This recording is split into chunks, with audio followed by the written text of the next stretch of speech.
All right, let's get right into it. Today, we're staging a microscopic showdown, viruses versus bacteria. Now, you've heard of both, you know they can make you sick, but a lot of us kind of lump them together. The truth is, they are worlds apart, and we're going to break down exactly how. And that difference leads us to a question we've all wondered about. You've got a nasty cold, you feel terrible, you're sneezing everywhere. So why, when you go to the doctor, do they refuse to give you an antibiotic? It feels like they should, right? Well, by the end of this, you'll know exactly why they don't. So, first things first, let's properly introduce our two contenders. In one corner, we have bacteria, the true veterans of life on Earth. And in the other corner, we have viruses, the mysterious biological phantoms. Let's start with bacteria. These guys are the OGs of life on this planet. They're actual living organisms. Yeah, they're just a single cell, but that one cell has everything it needs to survive. And get this, they've been around for at least 3.7 billion years.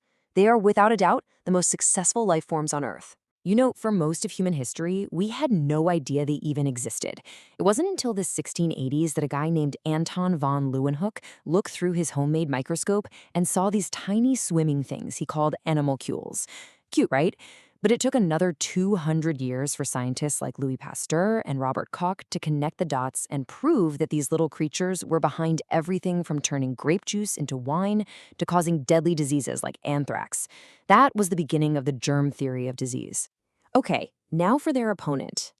Viruses are just weird. Seriously. They aren't even cells. A virus is basically just a piece of genetic code, some DNA or RNA, stuffed inside a protein shell. That's it. They live in this bizarre gray area between being alive and not. And we actually discovered viruses because they didn't play by the rules. Back in 1892, a scientist, Dmitry Ivanovsky, was trying to figure out what was making tobacco plants sick. He ran some sap from a sick plant through a superfine filter, one designed to catch all known bacteria. But the juice that came out was still infectious. Something smaller and stranger was at work. Another scientist later called this mysterious thing a virus, which is just Latin for poison. The real mind-blower came in 1935 when Wendell Stanley managed to crystallize a virus, proving it wasn't a cell at all, but more like a chemical. So what is the fundamental difference here? It all comes down to their blueprint. What are they actually made of? Let's put them side by side. And this right here is the absolute heart of the matter. Bacteria, unquestionably alive. They eat, they grow, they make copies of themselves, all on their own. Viruses, on the other hand, are totally inert outside of a living cell. They're like a message in a bottle floating in the ocean, completely useless until it washes up on the right shore. Okay, this table really lays it all out. It's like the tail of the tape before a boxing match. On one side, you have the bacterium, a full-blown prokaryotic cell. It's got a proper cell wall, it's got its own DNA floating inside, and it has ribosomes. Those are the little factories that make proteins. Now look at the virus. It's not a cell at all. It's just a particle. No cell wall, no ribosomes, nothing.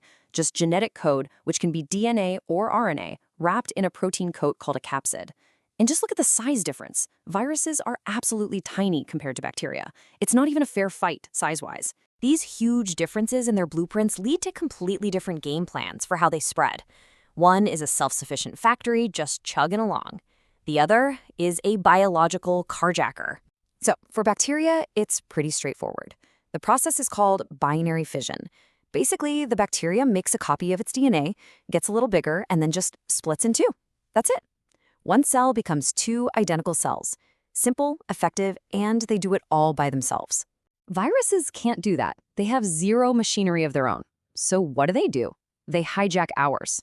First, the virus latches onto one of our cells. Then it injects its genetic code inside. That code immediately takes over, screaming, "Stop what you're doing, start making copies of me." The poor, hijacked cell is forced to build hundreds of new virus parts, which then get assembled. Finally, the cell gets so full of new viruses that it literally bursts open, releasing a whole new army to go and attack other cells. It's brutal. So it's easy to think of these things as just bad guys, right? But the reality is way more complicated.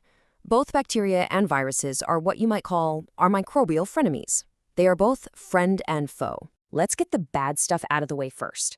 As pathogens, They are responsible for some of history's most terrifying diseases. Bacteria give us things like tuberculosis, cholera, and tetanus, and viruses are behind the common cold, the flu, AIDS, SARS. The list goes on and on for humans, animals, and even plants. But here's where it gets interesting. Take tuberculosis, a devastating bacterial disease. For centuries, it was basically a death sentence. The game changer was the discovery of one single antibiotic, streptomycin. But here's the kicker. Where did we find it? We got it from another bacterium, Streptomyces griseus, a bacterium that kills other bacteria. And that's just the beginning of the good they do. We need bacteria. They help us make food like yogurt and cheese. They provide essential nitrogen for farming. Some can even be used to clean up oil spills. And viruses? We use them to make vaccines. Scientists are even using them in gene therapy to deliver corrected genes into cells. There's even a whole field called bacteriophage therapy, where we literally use viruses to hunt and kill antibiotic-resistant bacteria. How cool is that? So, after looking at all the evidence, what's the final verdict in the case of bacteria versus virus? Let's tie it all together. And now we can finally answer that big question from the beginning. Why don't antibiotics work on your cold? Well, antibiotics are very specific weapons. They're designed to attack the structures of a living bacterial cell. Usually, they go after the cell wall, making it fall apart. But a virus, which is what causes your cold, has no cell wall. It has none of the things an antibiotic is built to destroy. Using an antibiotic on a virus is like trying to use a key on a door that has no lock. It just doesn't work. So if you take one thing away from this, let it be this. Bacteria are tiny, self-contained factories. They have all the tools and blueprints they need to work and reproduce. Viruses, though, are biological pirates. They're nothing but a treasure map, a piece of genetic code with a single-minded agenda. Find a ship, take it over, and force the crew to build more pirate ships. And that really leaves us with one last big thought. For billions of years, these two microbes have been in a constant state of war, an evolutionary arms race that has literally shaped all life on this planet, including us. So, in this vast, invisible war that's happening all around us and even inside us every single second, who do you think is actually winning?